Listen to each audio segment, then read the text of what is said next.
Nagbabala ang Department of Health sa muling pagtaas ng kaso ng dengue ngayong panahon ng tag-ulan sa lalawigan ng Cagayan. May hataw na balita si Jojo Matias. Ikinabahala ng lokal na pamahalaan ng lalawigan ng Cagayan ang pagtaas ng bilang ng mga nagkakasakit ng dengue. Base sa talaan ng Cagayan Provincial Health Office, tumaas ng 43% ang kaso ng mga tinamaan ng dengue sa unang bahagi ng 2012 kumpara noong nakaraang taon.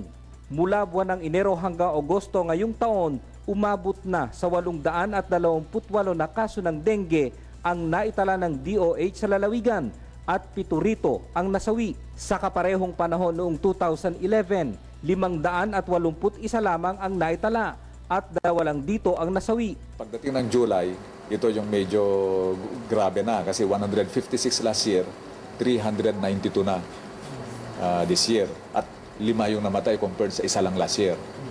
Nangunguna ang Tuguegarao City sa may pinakamaraming naitalang kaso ng dengue na umabot sa 215.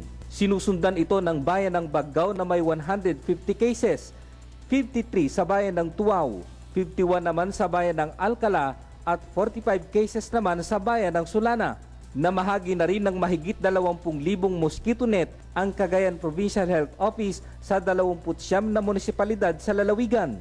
Dapat lagnat pa lang, sakit ng tiyan or parang simptoma ng parang trangkaso, ganun, takbo na kagad sa doktor para maagapan itong mga namamatay. Muli namang nagpaalala ang kagawaran sa publiko na ugaliing maglinis ng kapaligiran at sirain ang mga lugar na palaging pinamumugaran ng lamok. Malaki ang maitutulong nito upang mapigilan ang pagdami ng kaso ng nakamamatay na sakit. Mula dito sa Cagayan Valley, Jojo Matias nag-uulat para sa UNTV News Worldwide.